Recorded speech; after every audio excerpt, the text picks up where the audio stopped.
All right, we're gonna watch this Patrick CC that looked really, really interesting. The craziest cookie controversy ever. So go get your snackies. It is time. We're currently witnessing one of the most vicious cookie wars of all time. Cookie wars. Between the billion-dollar Goliath Crumbl Cookies and its two startup competitors, Dirty Dough and Crave. This battle is riddled with lies, deceit, propaganda, and all kinds of cookie chaos. Crumbl recently filed a lawsuit against Dirty Dough stating that they are using packaging, decor, and presentation. Wait, whoa. We really jumped into this and I haven't even adjusted my screen because it was barely cut off. Okay, apparently Crumbl is a dick is what we're learning. And all kinds of cookie chaos. Crumbl recently filed a lawsuit against Dirty Dough stating that they are using packaging, decor, and presentation that is confusing. Okay, that seems a little petty. Just saying, that is a little petty. Confusingly similar to Crumbl's established and successful trade dress and brand identity, and that Dirty Dough is trying to confuse customers into thinking that their brand is affiliated or connected with Crumbl. Crumbl's goal by filing this suit is not only to get Dirty Dough to stop stealing their brand identity, but to hand over all their claiming brand identity is a very interesting lawsuit. It feels like Crumbl thinks they own all cookies. Revenues and profits for the entire time they have been in business. What?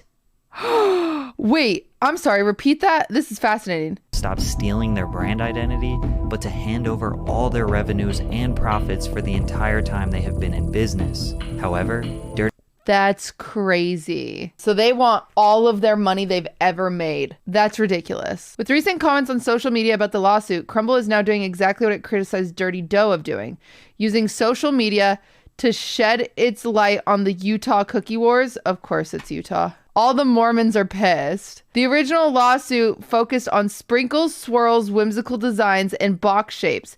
Now Crumbl created a stir about allegedly stolen documents provided by a former employee of Dirty Dough. Dirty Dough denies stealing any documents from Crumbl. Dirty Dough's recipes, building schematics, and processes are not similar and are clearly different to the public eye. Dirty Dough is aggressively fighting this lawsuit on multiple fronts. The case is trending in a positive trajectory, and Dirty Dough expects this trend to continue. In light of the inflammatory statement, Dirty Dough will continue to stay positive, lighthearted, especially on social media. That's crazy. They are ready for all-out war. So without further ado, let's get ready to crumble. Cookies. First, we must assess whether it was Dirty Dough's intent to steal Crumbl's brand identity, because right now the internet is totally on Dirty Dough's side. But when you consider how both businesses began, you might have... They're just cookies. You didn't invent cookies. Am I crazy? I'm going into this thinking that Crumbl's in the wrong and that I feel like they're going into this so big-headed pretending they made cookies. Crumbl started in September 2017 in a small mountain town called Logan, which is north of Salt Lake City, Utah. Funny enough, neither of the founders, Jason McGowan or Sawyer Hemsley, were bakers. And so we knew we wanted to do cookies, but the reality kind of hit us pretty quickly when we're like, we didn't know how to bake, we don't know how to do any of these things. So these two apparently are cousins. Jason was in the tech industry working for Ancestry.com, and Sawyer was attending Utah State University. They learned how to make one chocolate chip cookie and opened their first store selling just that in a box of 4. The locals loved the cookies, which originally came in a basic square box similar to every bakery in the history of forever. Over time, Crumbl developed a rotational menu which consisted of them changing. How did they... My friend worked at Crumbl and they made her ball dough with her bare hands. That's wicked. The cookie flavors they sell every week. It was an instant hit and the store was packed out from the beginning. The founders knew if they wanted to expand, they needed a more professional logo, a clean, inviting atmosphere, and a process to make them a scalable franchise. They opened a new location in Bountiful, Utah with a new logo, new packaging, new store design, and a new social media strategy. Word spread fast. Wow, their social media is beautiful though. Look at that. Packaging, new store design, and a new social media strategy. That's pretty. Word spread fast. People would travel all over the state just to try these cookies. However, midway through 2019, Crumbl Cookies hired Bradley Maxwell, who would later go on to create Dirty Dough and no. Okay, this is sus. This is sus now. This is sus. become their biggest enemy. Bennett Maxwell is the public founder of Dirty Dough. His brother Bradley is his business partner but doesn't have any public social media presence. According to the lawsuit, Bennett attempted to become a franchise owner of Crumbl in May of 2019, but was denied. But Crumbl did hire his brother Bradley as a process engineer. Bradley was exposed to and became familiar with Crumbl's business model, marketing, brand identity, and the Crumbl trade dress. What's He that? also learned confidential and proprietary mixes, recipes, processes, spices, methods, and formulas. Allegedly, Bradley left the company and started Dirty Dough with Bennett, stealing all of Crumbl's intellectual property. However, Bennett says this is all a lie, and this is where the story gets kind of strange. Ladies and gentlemen, allow me to present to you Lord Murphy. All Whoa! hail. Do not play with me, peon. I am the lord of this house. A chin bite is your punishment. Never mess with the king. You thought I was Ow. lying? This is Lord Murphy. That's right. My cat is a lord. You know what? I am too. Wait, this is a scam? Why is it a scam? Oh, we won't hold it against you, Patrick. That's so awkward. It's like naming a star. Land, you can officially change your name to Lord. A unique to plant God. one tree forever has helped them commit to a Oh, more God. sale right now. He didn't know. He didn't know. Bennett says that Bradley had no part in the formation of Dirty Dough. The actual creator of Dirty Dough is named Tyler Peary, who started the business out of his college apartment in Tempe, Arizona in 2018. Ludwig would know him. Let's ask Ludwig. Tyler hand-delivered the cookies while his wife did all the baking. He needed Why do their cookies look the same, though? That is interesting. investor funding to open a store, in which he posted on Facebook. And since Bennett was already interested in the cookie business, he invested. Tyler opened the store in Tempe in 2020, and Bennett encouraged Tyler to franchise so he could be the first store owner. But Tyler realized he didn't want to go down that path, and he sold Bennett the entire business in January of 2021. Bennett took over the retail store in Arizona,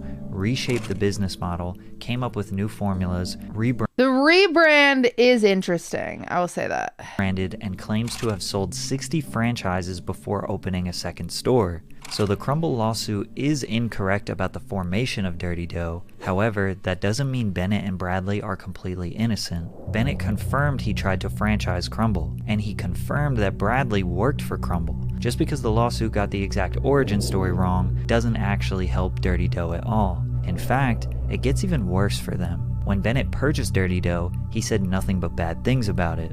I looked at this and I saw business that had big potential, that was selling cookies, that had zero marketing, had a terrible location, not good recipes, to be frank. Like, they were cookies, they were good cookies, they weren't great, they weren't amazing. It was developed by a 22-year-old with no baking experience. So is it a fair assumption that if Bennett wanted to franchise Crumbl and his brother worked for the company, plus he had zero experience in the industry, that maybe he did just buy an existing cookie business, copy Crumbl's business model from the branding to the Wow. social media strategy to the recipes, then move it up from Arizona to Utah where Crumbl originates in hopes to steal some market share? Seems very possible. That's but most people interesting. are arguing that Crumbl hasn't created anything unique that you can actually steal. In True. the lawsuit, they point out their whimsical outline-shaped drawings on product packaging, presentation, and decor, in which Dirty Dough has copied. Also, their cookie boxes with extra space that perfectly fit cookies lying side by side, which, sure, Dirty Dough is copying, but most people argue that's like trying to gatekeep a pizza box or Yeah, I a brown agree. paper bag from a fast food restaurant. They highlight their weekly rotating menu. Again, not like Crumbl invented changing a menu. My Yeah. local donut shop has been doing that for the past 10 years. Those look like boobs. Also, their logo, from the font to the cookie with a bite taken out of it, is copied, which is What's a literally cookie? every cookie brand's logo. Yeah. They even threw in the store layouts, the way the cookies look, the way they are presented. I want to see the way the cookies look. Show me Brand's that logo. again. They even threw in the store layouts, the way the cookies look. I will say, Crumbl's cookies just look better. They're mad about it. Crumbl's cookies look way better. The way they are presented on social media, and there's no doubt that these two brands are shockingly similar. The only real difference is that Dirty Dough focuses on the inside Yeah, look, that's, I feel like that is a big difference. That's a big difference. I don't want any of those cookies. of the cookie, where Crumbl focuses on dressing up the cookie on the outside. But Dirty Dough rallied a ton of support by Bennett spinning the narrative in his favor online. Have you heard Dirty Dough is getting sued? Looks like somebody's a little scared of the new cookies in town. Oh, that's He directly interesting. tagged the Crumbl owner in this viral LinkedIn post. A billion-dollar company shit. suing two startups. Why? Because apparently if you put sprinkles on your cookies, Crumbl thinks they own that. Bennett ran with this narrative that the big corporate giants are suing the little guys because they also make cookies, when we know that the Drama. lawsuit is more rooted in the branding, and everyone loves an underdog story. So he was able to secure national news coverage by Cookie making Wars? Crumbl seem like the big guys picking on the mom Yeah, and I pop will say, I've never heard of Dirty Dough until this, so I guess it worked. shop, which led to an all-out war. Crumbl purchased billboard ads directly next to Dirty Dough's physical store Petty little bitches. locations. Then Dirty Dough responded with their own billboards. Cookies so good, you have to sue. They used the hashtag Utah Cookie Wars and even started investing money into high-quality commercials. Looks like we got another Dirty Dough situation. Let's get him. You're gonna have to shut down the whole operation. Are you crazy? Why? Because you're selling cookies, that's our thing. I also noticed a lot of whimsical cookie-themed designs all over your stand here. Did your parents ever teach you that it's not nice to steal other people? You either need to buy something or leave. You're scaring off the other customer. They've got sprinkles. Well, how many flavors are you kids selling? I don't know, whatever my mom makes. They kind of just rotate every week. Rotating cookie menu? That's our thing. Sir, there's no easy way to say this. Dirty Dough is winning the cookie wars. It's impossible. And we're getting destroyed on social media. Yeah, well, people are morons. Well, morons who love a good David and Goliath story, sir. We have one shot, and one shot only to... Man, how many commercials did they make? Dirty Dough's advertising was very successful, and they were able to rally a ton of support online. Prezzo, he made it. But the most shocking part about Crumbl trying to sue these smaller brands is that they took their whole brand identity from a Utah cookie company that was dominating the market years before. Gasp!